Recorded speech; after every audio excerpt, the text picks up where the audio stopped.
บายดีท่านพ่อแม่พี่น้องตลอดทานผู้ชมทั้งบ้านที่ฮักแพงทุกท่านขน้อยดรข้าพานศิรวงศ์สบายดีพ่อแม่พี่น้องที่ฮักแพงทั้งหลายผู้ข้าชื่อว่าดรธรรมวรรณรินทร์เรื่องการปันปฏิโมกข์นี้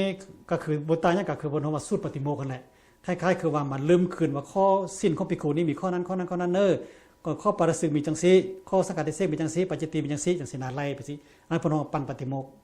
เพิ่นจะปันปฏิโมกข์นี้ตามปกติตามวินัยของสงฆ์แล้วจะต้องมือเพ่งกับมือดับ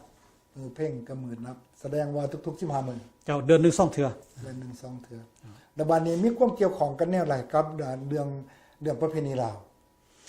อันนี้นี่หมายความว่าเมื่อเวลาเหตุการณ์สำคัญเกิดขึ้นแล้วพระพุทธเจ้าก็ได้มาให้โอวาทปฏิโมกข์แล้วพี่น้องเฮาที่ว่ามีความศรัทธาเลื่อมใสอันแห่งกาต่อพุทธศาสนาก็เห็นว่าต้องมีบุญอันใดอันหนึ่งสำคัญที่สุดถ้าเกิดขึ้นในเดือน3นี้ให้ได้จะบ่ให้ละเว้นได้อันจ้ะด้วยเหตุนี้พ่อแม่พี่น้องเฮาตั้งแต่พุ่นได้ดึกดำบรรพ์เพิ่นก็เลยมาเอาเดือน3เพลงนี้แหละเป็นบุญมาฆบูชาเอาบุญเดือน3และบุญมาฆบูชาอันเดียวกันวันเดือน3เพ่งกับมาฆบูชานี่กันบ่บัดนี้ในศัพท์นึงคำศัพท์นึงได้ยินพี่น้องเฮาอยู่ทางบ้านเพิ่นบอกว่าบุญข้าวจีอันบุญข้าวจีนี้ก็เป็นมีมาจังได๋อยู่ในเรื่องตัวนี้บ่รู้เป็นจังได๋อยู่ในเรื่องตัวนี้แหละแต่ว่าบุญข้าวจีนี้ตามสันนิษฐานแล้วตามได้ลมกับครูบาอาจารย์ผู้ที่ว่าเพิ่นเคยฮู้มาก่อนเฮาอย่างฮู้มาก่อนเฮา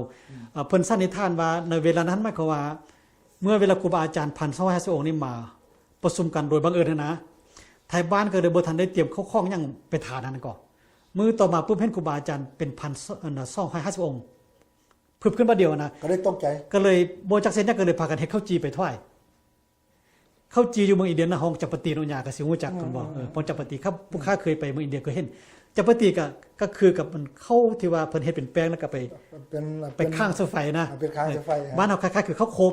เขาอันนั้นฮะแต่ว่าเพิ่นเฮาจัปปติ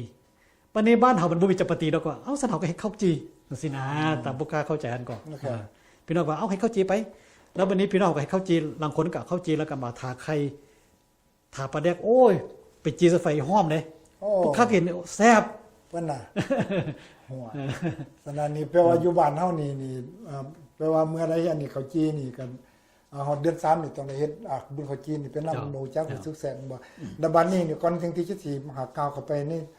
ตัวที่3มียังตื่มอีกสิ่งที่ว่าอยากจะบอกสู่ทานพ่อแม่พี่น้องของเฮา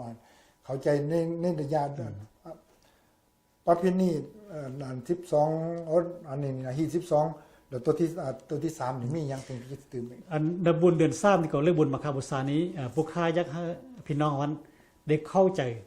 อันคำว่าโอวาทปฏิโมกข์ก็ที่ผู้ค้าได้บอกมาแต่ก่อนแล้วผู้ค้าอยากเว้าให้ฟังว่าเพิ่นได้ตัดหยังแดเพราะว่ามันได้เป็นข้อใหญ่จากความข้อศาสนาพุทธของมันอยู่นั้นอยู่ในโอวาทเป็นตัวนั้นผู้ค้าสิอ่านให้ฟังพวกข้าบางครั้งก็จื้อได้บ่จื้อได้เนาะสิอ่านให้ฟังเพิ่นโอเคก่อนที่ไปฮอดนี่ขอแป๊บนึงได้บ่หน่อยนึงเพราะว่าอันนี้นี่ปรากฏว่าทั้งอันนั้นเฮาเพิ่นก็อยากให้ท่านพ่อแม่พี่น้องเฮานี่ได้ตั้งอกตั้งใจดื่มน้ำอันนั้นนี่ก่อนน้อยนึงเดี๋ยวมาก็จะมาฟังถอยคำบอกตัวนี้มันจบงาน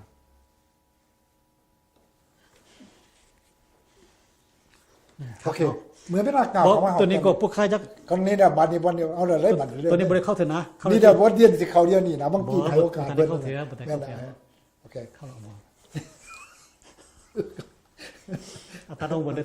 โอ้ยยังเราเพิ่นตายอีกนะแล้วโอเคแต่เมื่อเวลามาฮอดตอนนี้พ่อแม่พี่น้องของเฮาทั้งบ้าน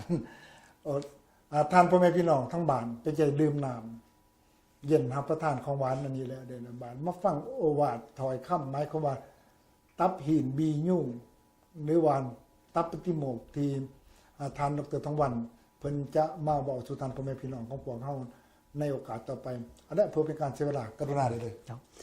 อันผู้ค้ายักษ์อันนั้นเน้นโดยเฉพาะโอวาทปฏิโมกข์นี่ก็ให้พ่อแม่พี่น้องเฮาได้เข้าใจเพราะว่ามันเป็นเนื้อในหรือว่าเป็นแกนสร้างของศาสนาพุทธเฮาอยู่หั่นหมดพระพุทธเจ้าเพิ่นตรัสว่าคันติปรมังตโปติติฆานิพพานังประมังวัฏันติพุทธาหานิปปัสสิโตปโรปคาติสมโนโหติปรังวิเฮทยันโต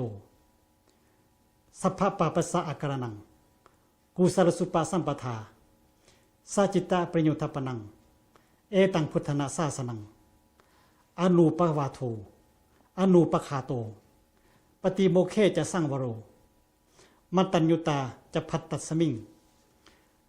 ปัญตัญจะไสยสานังปัญตัญจะไสยสนานังอธิจิตเตอาโยโคเอตังพุทธนาสาสนังอันนี้เป็นคำว่าทั้งหมดแล้ววันนี้เห็นอะไรเมื่อเวลาทานบอกอันนี้หนังสือได้เจ้ผู้ฟังทั้งบ้านนี่เจ้ที่เขาเข้าใจผู้ขาก็ยังบอกว่านี่เนี่ยว่ามันยังน้อเดียวเพิ่นบอกจังเนาะ อันนี้เป็นคำภาษาบาลีเจ้าเป็นคำภาษาบาลีทานพระที่28เป็นภาษาลาวพอจะไปให้พี่น้องเข้าใจเนาะสำหรับพ่อแม่พี่น้องของเฮาก็กรุณาฟังได้เลยคือข้อที่1เพิ่นว่าขันติปรมังตะโปติติฆาเราจะได้ยินคำว่าตะโปตะปังตาปะนี่เป็นคำบาลีตาบะนี่เป็นคำลาวตาบาแปลว่าความเพียรแปลว่าความเพียรเผากิเลสแปลว่าขันติสาสังกิเลสอันนั้นก็แม่นขันตินี่เป็นความอดทนแปลว่ามาจากภาษาบาลีกันภาษาบาลีกันปรมังนี่ก็แปลว่ายอดหรือว่ายิงสมมติเพิ่นบอกว่าปรมัตถ์แม่นบ่ปรมัตถ์กันเดียวกันว่าปาติขันติปรมังตะโปติติฆานี่แปลว่า